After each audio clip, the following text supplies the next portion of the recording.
السلام عليكم. يا رب تكونوا بخير وفي أحسن حال. معاكم المهندس إبراهيم حجازي، مهندس جودة شركة جراند لتصنيع آلاف الأسماك. إن شاء الله هنتكلم النهاردة في محاضرة عن آه، جودة خامات آلاف الأسماك، أو خامات آلاف الأسماك ومعايير جودتها. تمام بإذن الله. نبدأ إن شاء الله.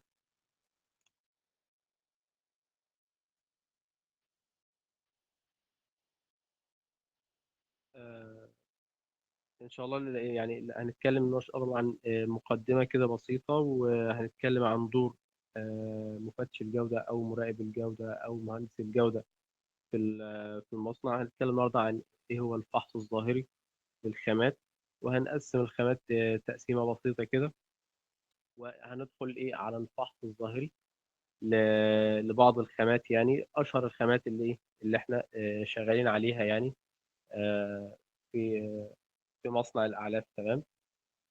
خصوصا يعني ايه اعلاف الاسماك، يعني بما ان احنا متخصصين في الاسماك، فايه هنركز يعني في خامات مثلا مش شغاله معانا في الدواجن، او يعني بتشتغل في الدواجن، احنا مش شغالين بقى في السمك. تمام. فهنتكلم ايه عن بعض الخامات المشهوره عندنا في في اعلاف الاسماك. آه، في البدايه يعني عاوزين نوضح يعني ليه احنا مهتمين قوي بجوده الخامات، او بنديها القدر ده من الاهميه. آه، طبعا زي ما احنا عارفين يعني ان بند العلف او الاعلاف بتمثل حوالي من 60 ل 70% من تكلفة الإنتاج، فيعني القيمة الأكبر أو التكاليف الأكبر بتش... آه، بتتمحور حوالين أعلاف الأسماك أو الأعلاف بشكل عام، يعني في أي مشروع إنتاج، سواء كان إنتاج حيواني أو داجيني أو سمكي، فالأعلاف هي إيه التكلفة الأكبر. تمام. هي العنصر الأساسي في أي مشروع إنتاج حيواني أو سمكي. تمام. تمثل من 60 ل 70% من تكاليف الإنتاج، وبالتالي فإن جودة الأعلاف مش بس بتأثر على معدلات النمو والأداء، لكن كذلك بتأثر لو كانت الأعلاف دي غير جيدة، أو الخامات اللي داخلة في الأعلاف غير جيدة، فبالتالي الأعلاف نفسها هتبقى غير جيدة، فبالتالي ده هيأثر على ربحية المشروع. تمام. فعاوزين نقول إن استخدام خامات ذات جودة منخفضة تؤدي إلى خسائر غير مباشرة للمزارع أو للمشروع، بتتمثل في ضعف في النمو. تمام. وعلى العكس من كده، فأنا لو استخدمت خامات ذات جودة عالية، تمام، هتؤدي معايا إلى إن أنا هحصل على معدلات نمو جيدة، على صحة عامة جيدة للأسماك، وبالتالي ده هيؤدي معايا إلى إيه؟ إلى الربحية، وهيعود بالفايدة الاقتصادية إيه على المشروع. تمام. آه، إحنا إزاي أصلا بندخل الخامات، أو على أي أساس يعني تيجي الخامة مثلا تيجي تقف قدام باب المصنع، أو قدام باب الشركة وتدخل، هل بتيجي كده أي حد مثلا معدي يدخل ده انا جايب النهارده ذره، او انا جايب صويا خدوا مني او كده؟ لا طبعا. الامور ما بتمشيش بكده. الامور بتمشي بترتيبات وبتنسيقات. اولا احنا طبعا بيبقى في عندنا اداره مشتريات. اداره المشتريات دي ب- بتخضع لمواصفات، او بتخضع في عمليه بحثها او عمليه شراء الخامات طبقا لمواصفات محدده من الشركه. تمام. تحددها ايه اداره الجوده. تمام. آه، على هذا الاساس، فاداره المشتريات بتعمل دراسه للسوق. تمام. بتشوف الموردين. معروف مثلا في موردين مثلا للصويا، في موردين للمسحوق، في موردين للذره. آه، بتبحث عن آه، افضل.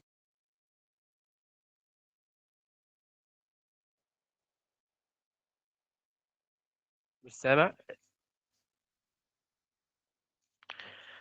طيب طب اخر حاجه سمعتوها ايه، او ابدا منين؟ سامعيني كده يا باشمهندسه؟ طب يعني من اول واحنا شغالين كده تمام، اللي هو هاو تو ديل او هاو تو ريسيف. تمام. تمام. بنتكلم عن ان يعني الاستراتيجية او اسلوب دخول الخامات للمصنع او توريد الخامات للمصنع بيتم عن طريق سلسلة من الخطوات.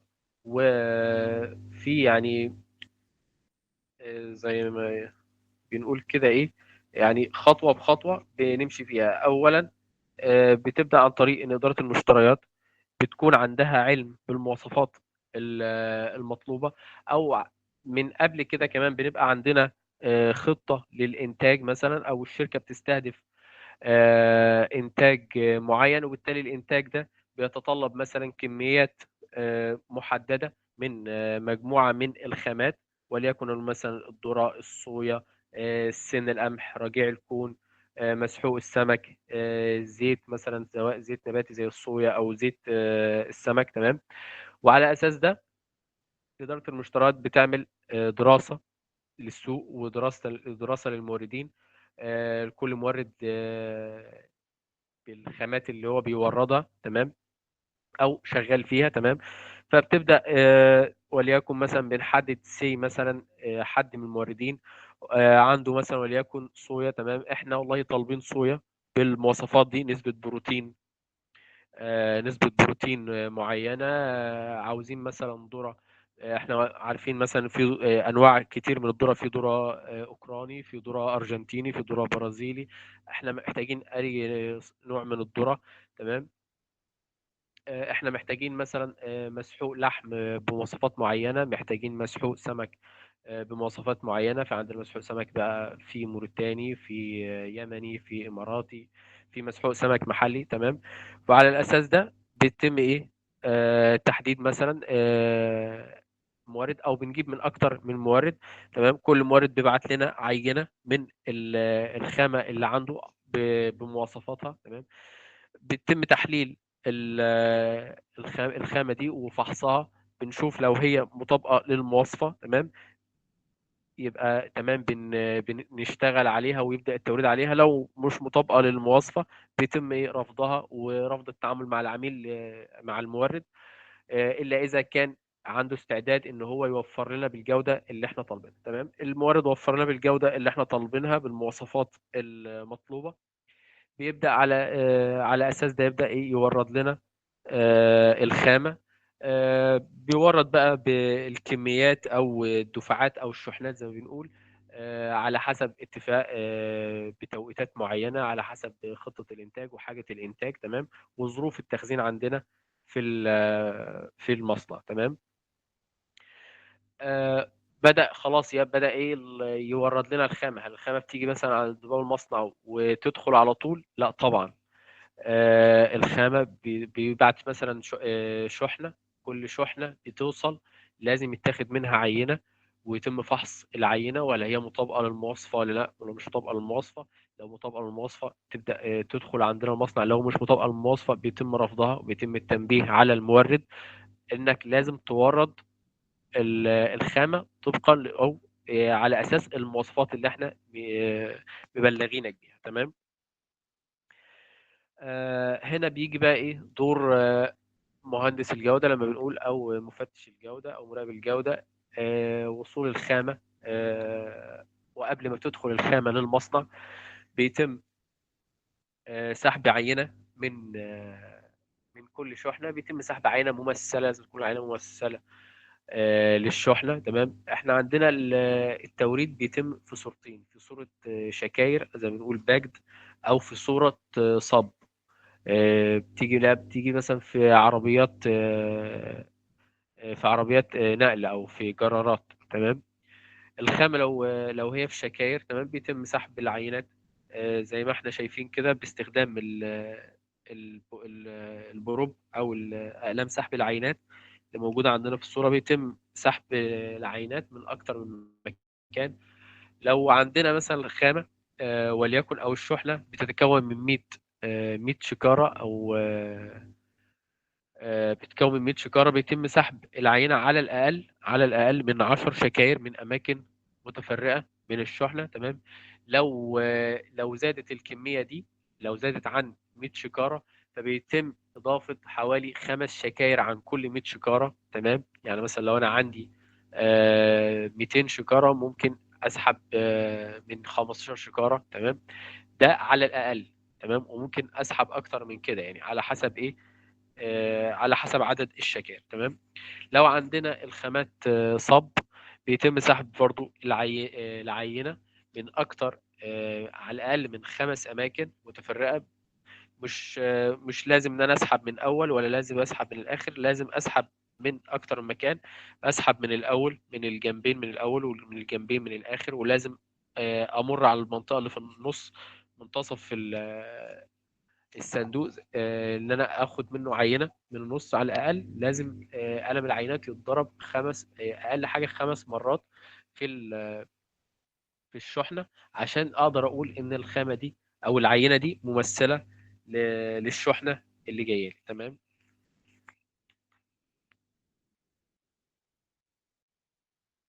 آه، سحبت العينات، ببدأ بعد كده بقى ان انا اعمل فحص، فحص ظاهري. احنا عندنا الفحص او جودة الخامة بتتحدد عن طريق حاجتين: فحص ظاهري، تمام، وفحص معملي. تمام.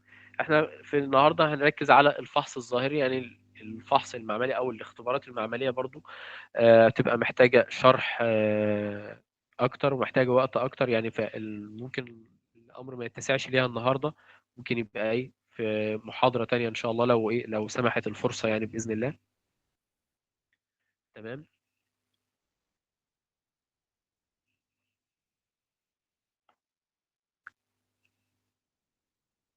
بيتم إجراء الفحص الظاهري، وهنشرح دلوقتي يعني إيه الفحص الظاهري. وبيتم الحكم على الخامة، إذا كانت الخامة جيدة أو مقبولة، بيتم دخولها. إذا كانت الخامة غير مطابقة للمواصفات، بيتم رفض الشحنة. طبعا طبقا لبقى ايه، في بروتوكول معين لرفض الشحنة. تمام، وبيتم بيتم رفضها ازاي، وايه الاجراءات اللي بتتاخد. تمام. طبعا انا في حاجة معينة يعني يمكن مش مذكورة هنا في البرزنتيشن، ان انا الخامة او العينة اللي سحبتها لازم بتاخد كود. بتاخد كود. الكود ده بيشمل اسم المورد. تمام. بيشمل اسم الخامة. تمام، في الأول يعني اسم الخامة واسم المورد. تمام. بتشمل رقم العربية اللي جاي فيها، أو رقم الشاحنة اللي جاي فيها الخامة. تمام. طبعا الكود بيبقى فيه تاريخ اليوم وتاريخ سحب العينة. تمام. آه بيتم طبعا إضافة، بيبقى فيه إضافة الوزن، وزن الشحنة. تمام. كل خامة بتدخل أو كل عينة بتدخل المصنع أو بيتم سحبها من قبل إدارة الجودة أو من قبل مسؤول الجودة، لازم تاخد كود ليها. تمام. وبيتم الاحتفاظ بيها سواء كانت مقبولة أو مرفوضة. في عندنا حاجة اسمها بنك العينات، أو السامبلز بانك. تمام. بيتم الاحتفاظ فيه بالعينات لمدة على الأقل 6 شهور. يعني ما يتمش التخلص من العينة، أو غير بعد 6 شهور. لازم يمر عليها 6 شهور. تمام. بحيث انا مثلا لو جه عليا تفتيش من اي جهه حكوميه او جهه رقابيه، والله انت بتشتغل بخامات شكلها ايه، او يعني عاوزين يشوفوا يعني ايه شغلك عامل ازاي، فبتبدا تدخلهم بنك العينات. والله ده بدخل الخامات بالمواصفات كذا وكذا وكذا. مش بس ان انا بالكلام، لا، بمجرد ان انا بوري له عينات فعليه من اللي بتدخل لي كل يوم. تمام. وكل الشحنات اللي دخلت لي. تمام. بيقدر يفحصها ويراجع عليها. طبعا الخامه بتحتفظ بجودتها، او يعني لان مده صلاحيه الخامه بتوصل لحوالي 6 شهور يعني. تمام. آه، فانا لازم ان انا احتفظ بالعينات دي. تمام. كذلك برضو حاجه مهمه، ان مثلا ممكن المورد يقول ده انا بتعنت ضده، او ان انا متعمد ان انا ارفض له الخامه، حتى لو او هو يجي يدعي ان الخامه دي الخامه كانت مطابقه للمواصفات وانتوا رفضتوها وانتوا كده بتخسروني ومش عارف ايه، والكلام اللي ايه بيحصل ده. فنبدا نطلع له العينه بتاعته ويشوفها قدامه بالعيوب اللي فيها، وشكل جودتها عامل ازاي. تمام. عشان يتأكد برضو لو عنده أي شك مثلا في الإجراءات بتاعتنا. تمام. سحبنا الخامة وعملنا عليها الفحص الظاهري، وبدأنا وحكمنا على الخامة من ناحية القبول أو الرفض. تمام. الخامة تمام عندنا مقبولة. تمام. بتبدأ تدخل المصنع، بتبدأ تتخزن في المخزن عندنا. بيتم بيتم بقى ترتيب الخامة دي هتستخدم امتى، طبقا ل تاريخ دخولها، وطبقا للمخزون عندنا. مثلا أنا لو عندي مخزون قديم فلازم اتخلص من القديم. ده عندنا قاعدة بتقول فيرست كام فيرست اوت. تمام. انا الخامه اللي داخله في الاول لازم اتخلص منها. مش هقعد مثلا ادخل خامه وادخل عليها خامه وابدا اسحب من الجديد واسيب القديم، ويوم ورا التاني ورا شهر ورا لغايه ما كل ده بيأثر. كل ما الخامه تقعد عندك كل ما جودتها بتقل طبعا، يعني مده صلاحيتها بتقل. فاهم؟ فلازم ان انا يعني اشتغل بالخامه اللي دخلت الاول عندي، وبعد كده اللي دخل بعدها واللي دخل بعدها. تمام. طبعا في شروط لازم برضو تراعى في عمليات التخزين. تمام. ان المخزن عندنا لازم ليه مجموعة من الشروط. ان المخزن يكون جيد التهوية طبعا. نظافة المخزن. تمام. خلوه من اي مصدر ممكن يسبب رطوبة. تمام. خلوه من الحشرات، خلوه من القوارض، خلوه من اي اصابات فطرية. تمام. فلازم يكون عندي خطة نظافة. تمام. للمخزن. لازم يكون عندي خطة مكافحة. وقبل ما يكون عندي خطة مكافحة لازم يكون عندي خطة وقاية. تمام. ان انا ما اسمحش او ما انتظرش لغايه ما يحصل عندي اصابه حشريه، او اي مثلا حيوانات زي القوارض مثلا تدخل عندي وتاثر بشكل سلبي على الخامه، او تضر لي مخزون عندي في المخزن. تمام. فدي نقطه مهمه جدا لازم ان انا طبعا المخازن بيتم إنشائها بأبعاد ومساحات تسمح بالتهوية. تمام. بارتفاعات تسمح إن يحصل فيه تهوية. لازم يكون عندي شفاطات ومراوح تسمح بتغيير الهواء، تطرد الهواء الموجود وتدخل هواء جديد نظيف. تمام. دي من الشروط اللي واجب توفرها في المخزن. تمام. رص الخامات او تخزين الخامات لازم يترص في صفوف. تمام. وبينها وبين بعضها مسافات، لازم يتراعى مسافات على الاقل 50 سم بين كل صف وصف. ده بيسمح بحاجتين عندنا. بيسمح رقم واحد بتقليب الهواء. تمام.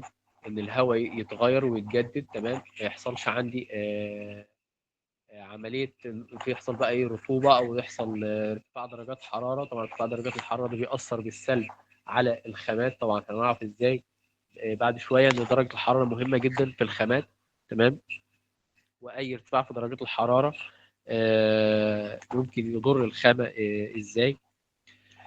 رقم اتنين بيسمح لعمال النظافه ان هي تدخل بين الخامات، ولو في اي مثلا حاجه ممكن آه، ممكن تسبب فيما بعد ان انا تربي لي حشرات او تربي لي قوارض، فلازم يكون نظافه. ممكن مثلا شجره اتقطعت، او خامه مثلا في باليتا مثلا او طبليه بتسرب خامه على الارض، فيدخل يسد اول مصدر التسرب ده، وينظف الخامه اللي وقعت على الارض ويشيلها. تمام.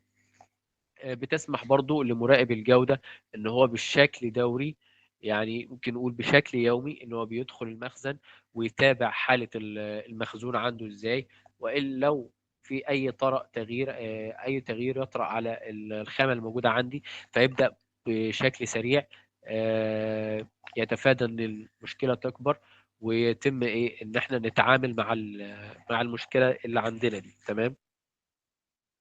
دي برضو من الأدوار المهمة لمهندس الجودة أو مراقب الجودة.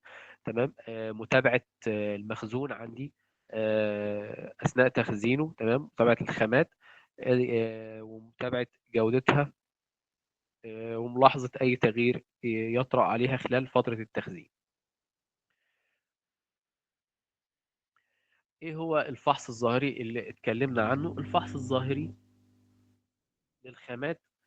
آه، فحص حسي، بنقول فحص حسي بستخدم فيه الحواس بتاعتي. حواس عندي بالنظر، في حكم بالنظر، في حكم بالشم، في حكم باللمس، في حكم ببعض الخامات بالتذوق. تمام. هنقول الحكم مثلا بالشم. طبعا كل خامة بيكون ليها ريحة مميزة. تمام. الذرة ليها ريحة، ليه ريحة، ريحته المميزة ليه. الصويا ريحته المميزة ليه. المسحوق السمك، مسحوق اللحم، الصويا، الرجيع، أي خامة من الخامات دي يبقى ليها ريحة بتميز الريحة إن الخامة دي جيدة ولا لا، الخامة دي طبيعية ولا في ريحة مش طبيعية. تمام. في بقى ريحة تزنخ، في أي ريحة مش طبيعية بتطرأ على الخامة دي. فأبدأ إن أنا إيه، آه يعني أتنبه ليه عن طريق إيه فحص الرائحة. تمام. الفحص بالنظر ان انا بفحص الشكل. تمام. بفحص شكل الخامه، الشكل الطبيعي ولا لا، لونها لون طبيعي ولا لا، مقاس الحبوب طبيعي ولا لا، اللون طبيعي ولا لا، في اي شوائب شوائب موجوده في الخامه امبيوريتي او اي خامات دخيله عليها. يعني مثلا انا دلوقتي بستلم شحنه ذره. تمام. في اي خلطه خامه تانية ممكن، وليكن مثلا الجرار اللي جايب له ذره ده كان محمل مثلا بذره صويا، كان محمل مثلا كسب، مثلا اي كسب عباد او كسب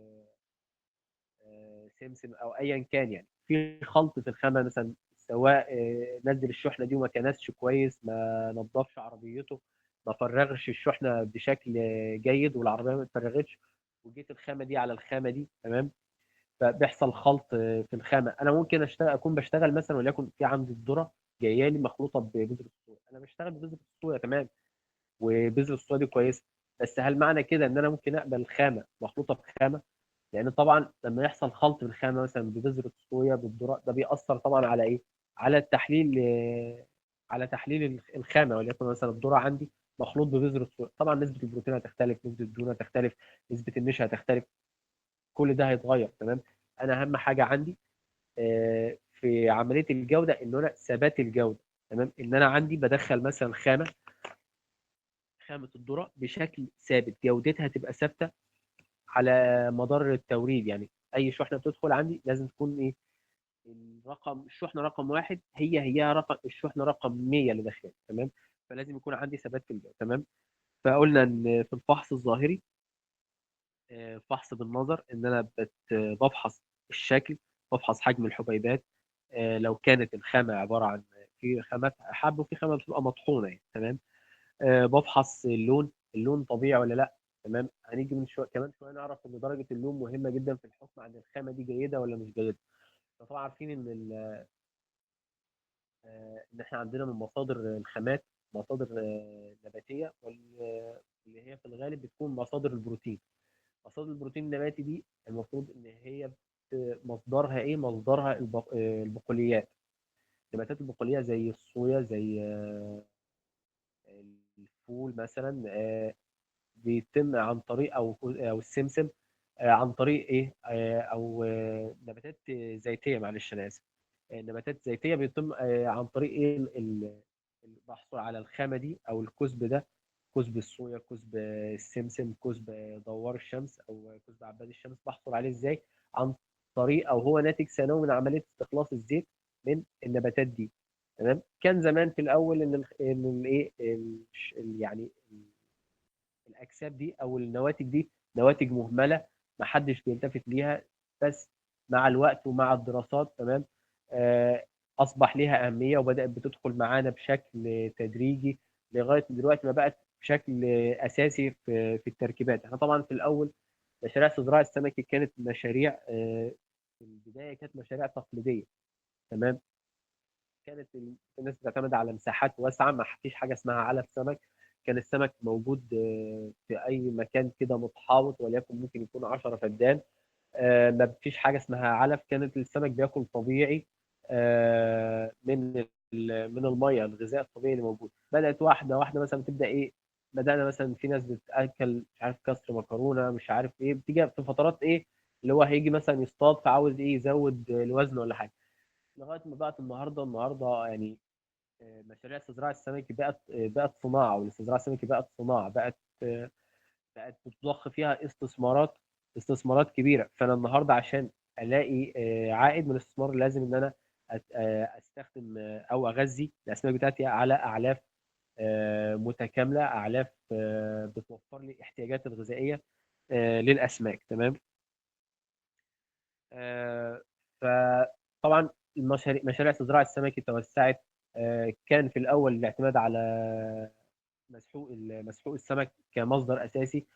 مع زياده المشاريع والتوسع اصبح ان احنا محتاجين لعناصر او لخامات اخرى بديله.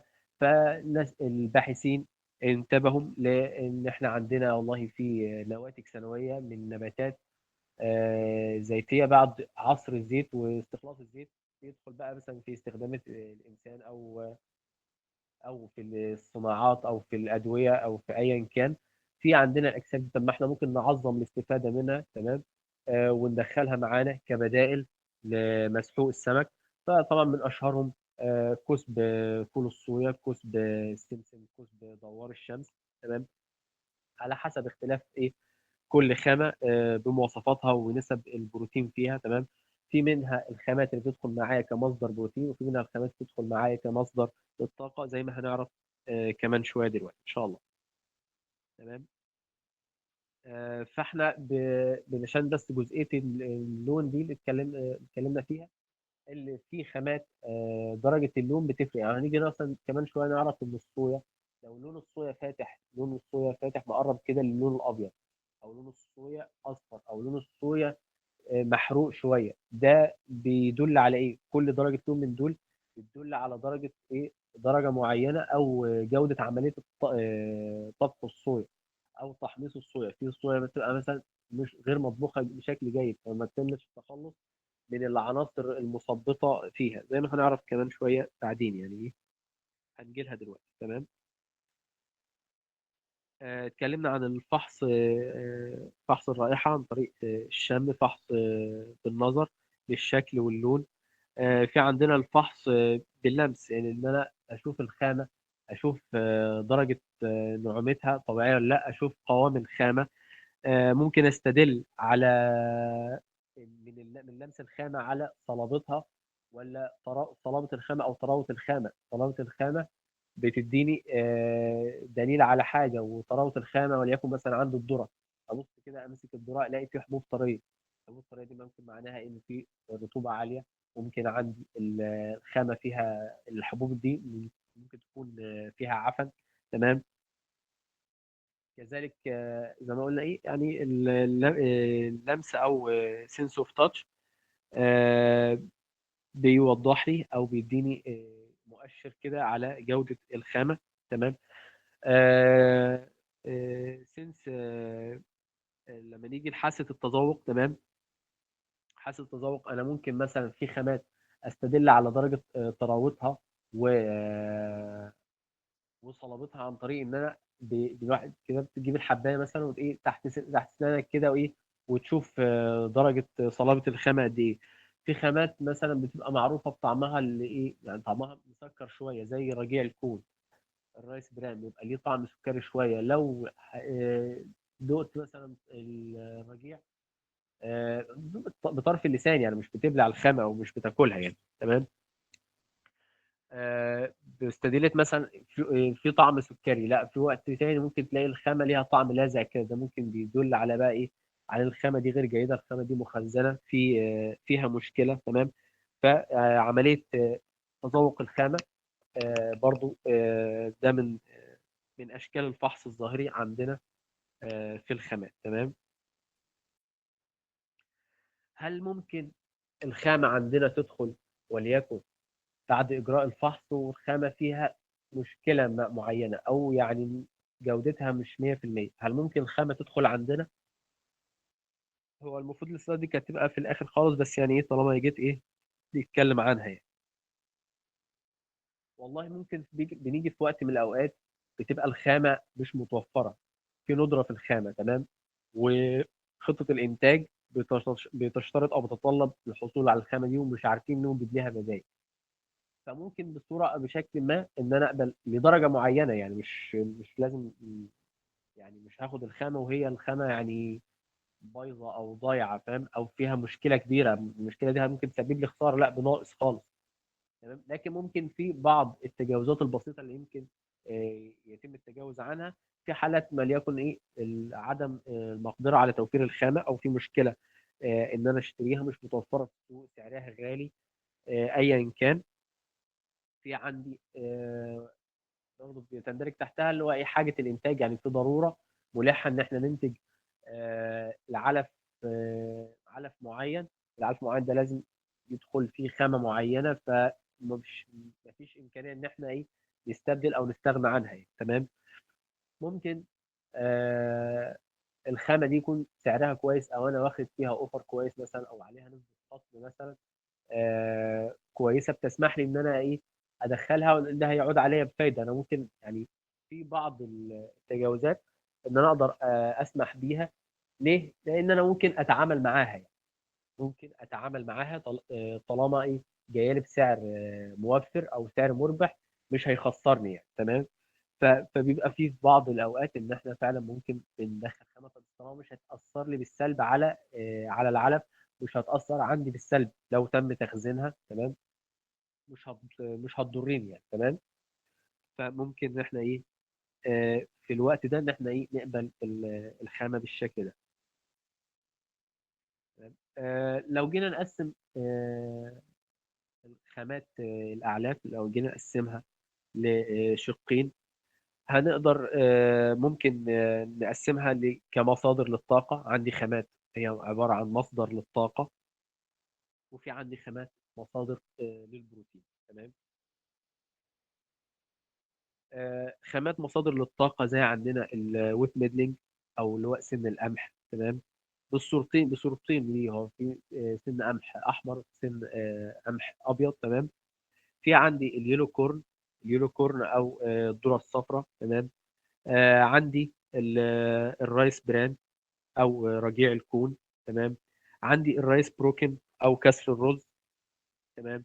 عندي الويت بران، هي الرده، وفي الغالب يعني مش بتدخل بشكل يعني كبير في اعلاف الاسماك، يعني في الغالب يعني نادرا ما بتدخل في اعلاف الاسماك الرده. تمام. عندنا الدي دي جي اس. تمام. والدي جي اس ده ناتج، هو ناتج ثانوي لعملية استخلاص النشا من الذرة، أو زي ما بيقولوا عملية تصنيع الذرة يعني. تمام. آه، عملية استخلاص النشا ممكن بتتم بطريقة جافة وطريقة رطبة. تمام. الطريقة الجافة بينتج عنها دي دي جي اس. تمام. الطريقة الرطبة بينتج عنها جلوتين الذرة، والجلوتين ده مصدر من مصادر البروتين العالية جدا، في نسبة البروتين بتدخل معانا بشكل كبير في أعلاف الأسماك. تمام. لو جينا نتكلم عن، احنا قسمنا الخامات لمصادر طاقة وقسمناها لمصادر بروتين. اتكلمنا عن مصادر الطاقة. نتكلم عن مصادر البروتين. عن مصادر البروتين عندنا مصادر بروتين نباتي، وعندنا مصادر بروتين حيواني. تمام. آه، مصادر البروتين النباتي، مصادر البروتين الحيواني، واشهرهم طبعا هو مسحوق السمك، وهو يعتبر اغلاهم او اغلى الخامات على الاطلاق يعني. مسحوق السمك. تمام. في منه انواع طبعا مسحوق سمك، في مسحوق سمك محلي، وفي مسحوق سمك مستورد. تمام. على حسب برضه في مسحوق سمك سمكه، يعني على حسب نوع السمكه نفسه اللي هي مصدر المسحوق. تمام. في طبعا في مسحوق سمك من بيتعامل من الاسماك الهيرنج. في مسلوق سمك بيتعمل من اسماك زي السردين. في سمك في مسلوق سمك محلي بيتعمل من اسماك يعني زي البلطي. في مسلوق سمك بيتعمل من مخلفات المجازر، مخلفات مصانع تصنيع الاسماك وكده. تمام. عندي مصدر تاني هو تشيكن ميل، او بنقول عليه بولتري ميل. تمام. هو مسلوق اللحم الدواجن. مسلوق اللحم الدواجن ده عباره عن مخلفات المجازر، مخلفات المزارع. تمام. بيتم طحنها وتعرضها لدرجات حرارة معينة، تمام، أو نقول فرمها، يعني مش فرمها وتحويلها لمسحوق بصورة ممكن إنه يدخل معانا في الأعلاف، في البلاد ميل أو مسحوق الدم. ده مش مشهور قوي أو مش مستخدم كتير يعني.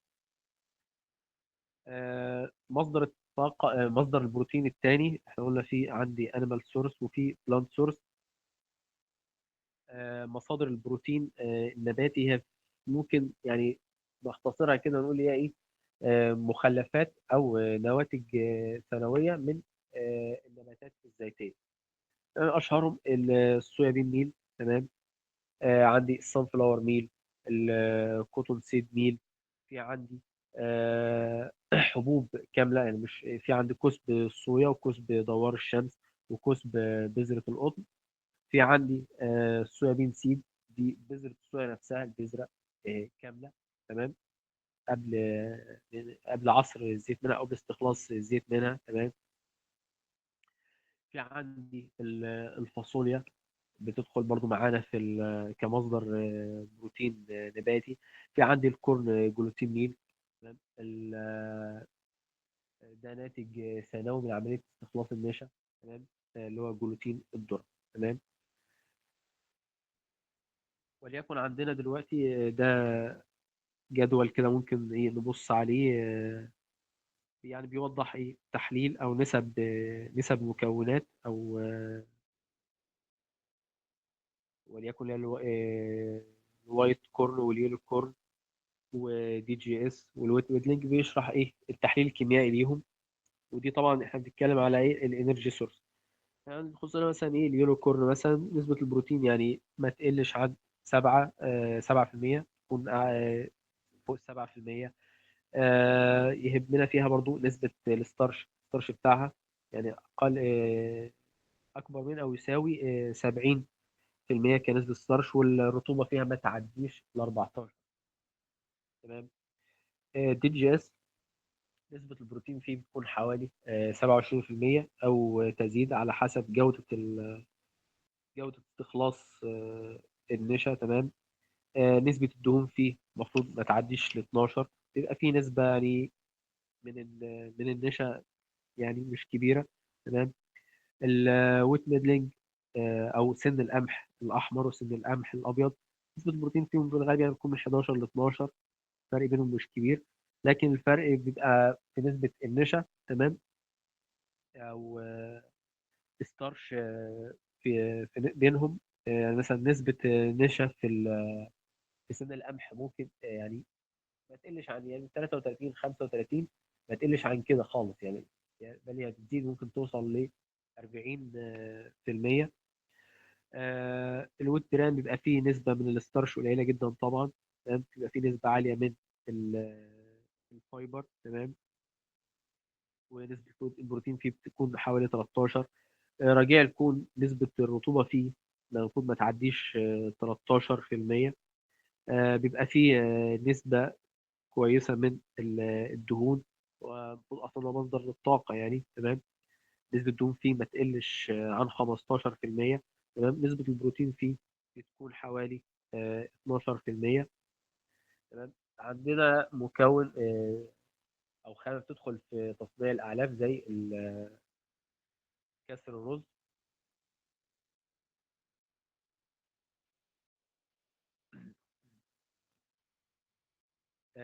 فيها بتحتوي على نسبة عالية جدا من النشا، مصدر جيد للنشا.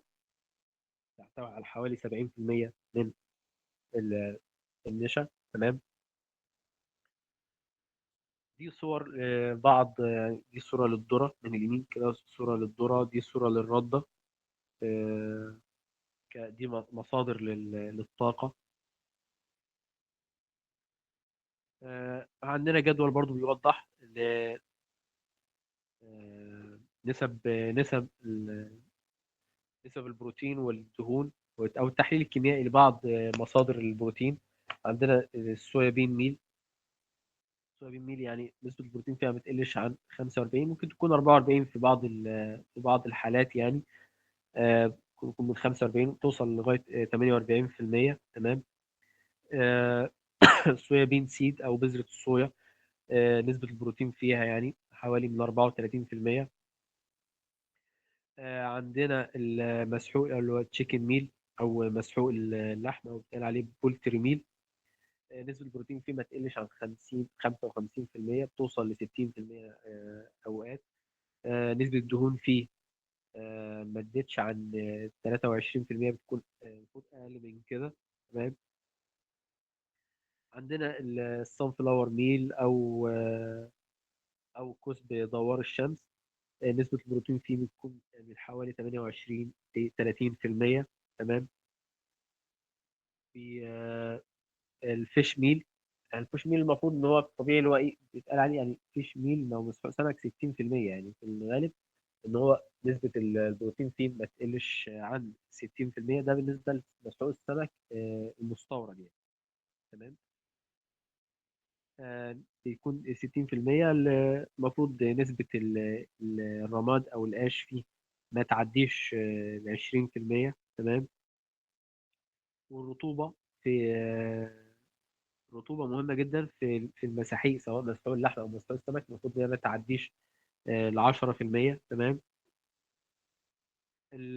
الكورن جلوتين ميل، في برضه نسبة جيدة، قلنا مصدر جيد للبروتين. نسبة البروتين فيه ما تقلش عن 55%. تمام. فهو المصادر الجيدة للبروتين يعني. دي الصورة من الشمال كده لكسب الصويا. تمام. الصويا بعد استخلاص. الصورة اللي النص دي بذرة الصويا. اللي على اليمين ده كسب عباد الشمس او كسب دوار الشمس، سان فلاور ميل. دي صورة الكسب نفسه. او دي الصورة اللي هي ايه المطحونة الكسب يعني، قبل ما يتعمل مصبعات او على شكل كسب كده. في برضو الصورة دي صورة الفاصوليا. تمام. دي او ليما بين ميل. الصورة ده الجلوتين ده بلونه المميز، اللون اللي هو الاصفر الذهبي. ده صورة لمسحوق السمك. تمام. مسحوق السمك او مسحوق اللحم يعني بتكون ايه بنفس نفس درجة اللون، تكون اللي هي تقريبا درجة البني او البني الفاتح يعني. تمام. فنعرف المفروض ان كل ما كان درجة اللون افتح في مسحوق اللحم، كل ما كان افضل.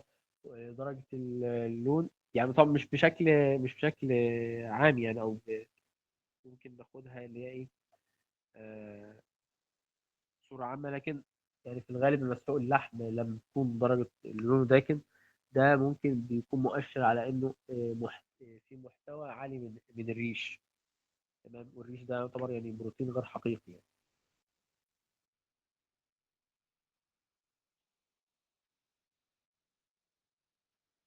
هنتكلم دلوقتي عن الفحص الظاهري لبعض بعض الخامات. أشهر الخامات تدخل معانا في أعلاف الأسماك. تمام.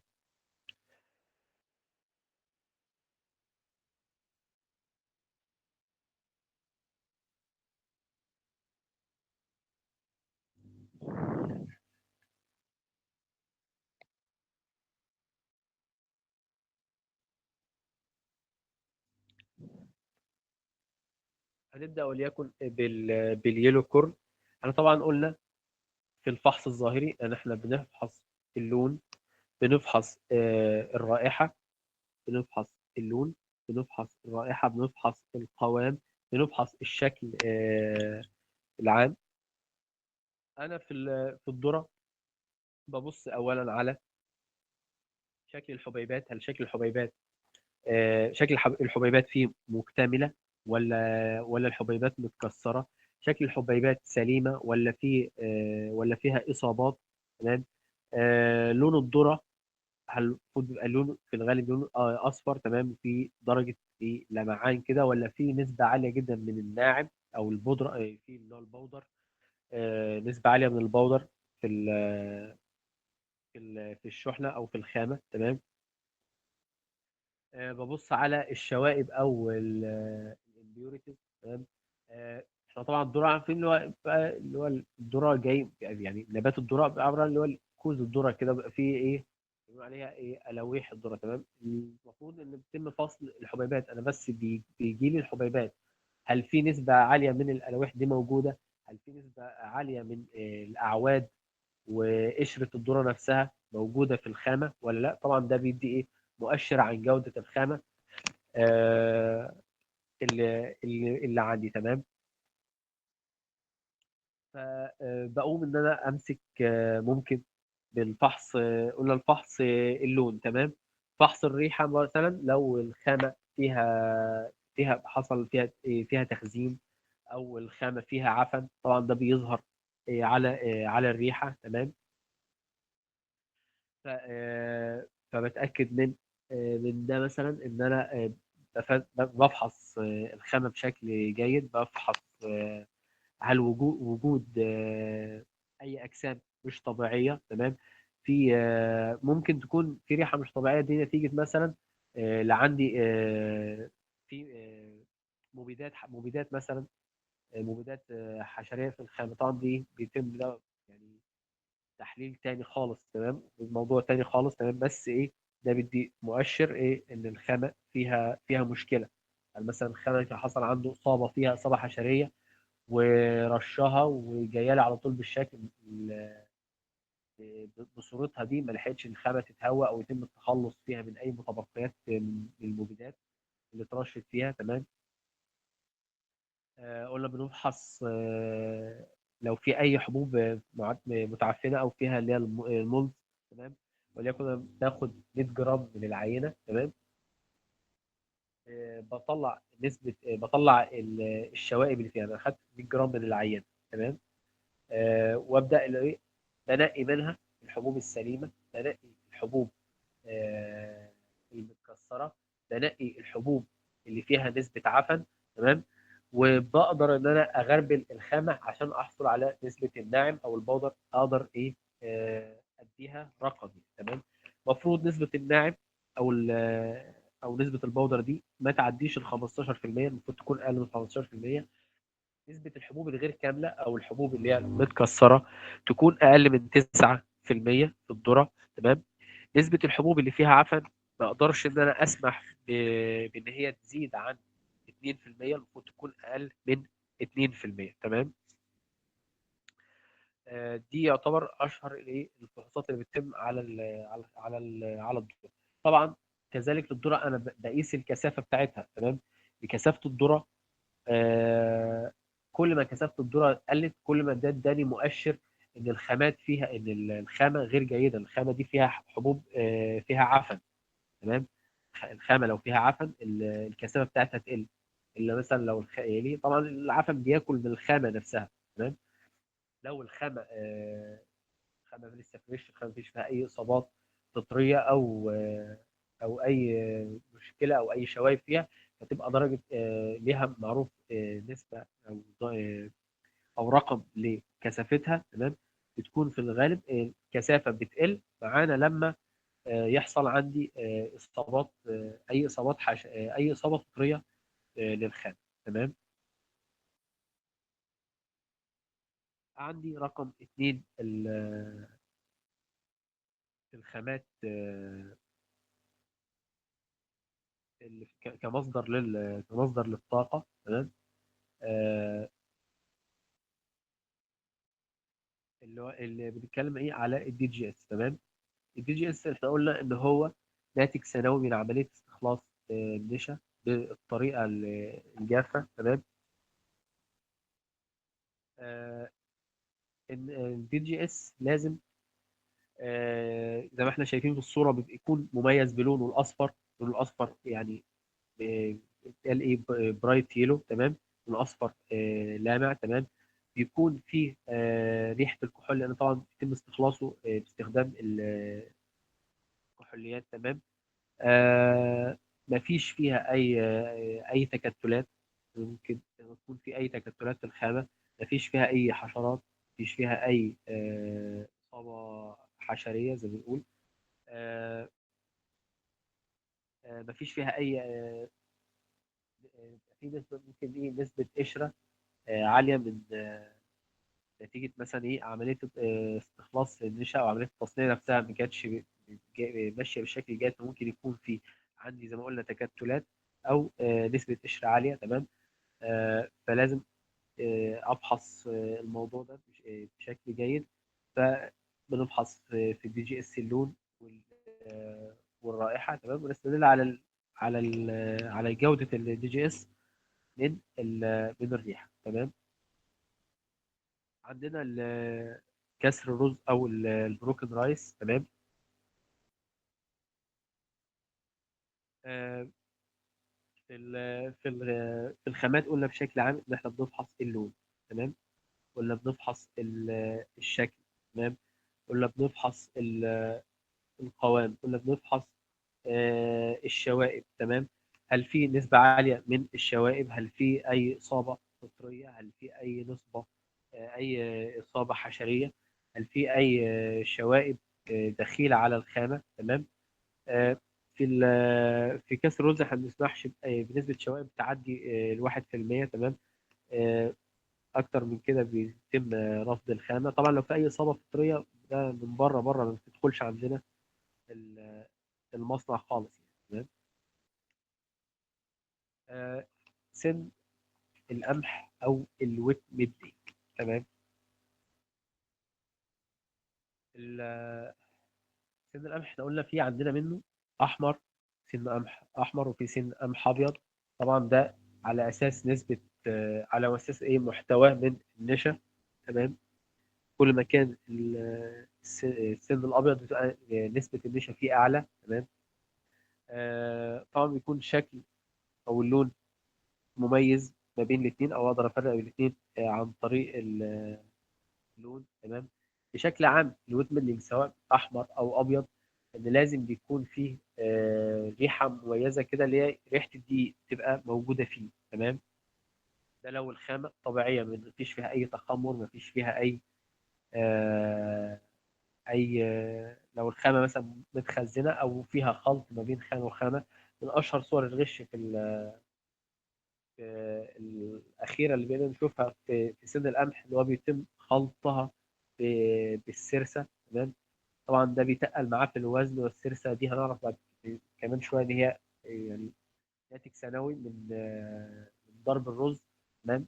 تكون خامة رخيصة، فممكن بعض التجار يعني أو الموردين يعني إيه آه، غشاشين يعني عشان نحاول نجمل المسمى بتاعهم. بيخلطوا الخامات زي ما احنا بنقول في الاول برضو نتاكد ان مفيش اي خلط ما بين نوعين من الخامات، سواء كان خلط متعمد او خلط غير متعمد. تمام. الاثنين بالنسبه لي سيان في ان انا ارفض الخامه. تمام. آه، بستدل برضو على جوده سن القمح من الكثافه. تمام. كثافه سن القمح بتكون حوالي يعني 350 جرام على اللتر. سواء سن قمح ابيض او سن قمح احمر. كل ما كانت آه، نسبه آه، نسبه او لما نقول سن القمح الابيض المفروض يعني حوالي درجه الكثافه بتاعته اكبر من او تساوي 350، يعني تكون اكبر من 350 جرام على اللتر. تمام. آه، بيتم فحص في السن بيتم فحص نسبة الردة فيه. تمام.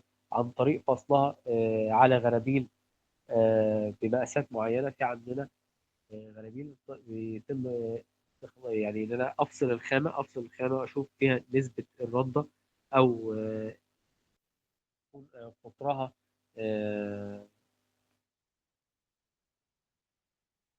قطرها بيتراوح فوق حوالي 2 فوق ال 2 مللي تقريبا. لا 1.8 من 10 تقريبا. آه، بيتم بستخدم غربال بمقاسات معينه افصل بيه الخامه، اعرف احدد نسبه الرده. المفروض نسبه الرده فيه ما تعديش عن او ما تزيدش عن 5%. تمام. آه، الكثافة مهمة في الحكم على جودة سن القمح. برضو من أشهر صور برضو الغش التجاري في سن القمح هو خلطها ببودرة البلاط. تمام. طبعا ايه بقدر ان انا استدل عليها عن طريق ان انا اعامل الخامة دي بالحمض. لو حصل فيه فوران يبقى الخامة فيها بودرة بلاط او مشروب بودرة بلاط. لو ما فيش فيه اي فوران مع الحمض يبقى الخامة ما فيش فيها اي صورة من الغش يعني اللي احنا كنا شاكين فيه. تمام.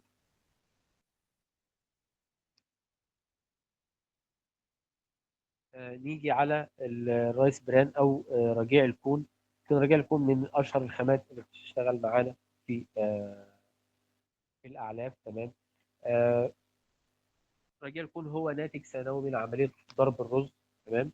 آه، رز الشعير بيتم ضرب الرز ويخرج منه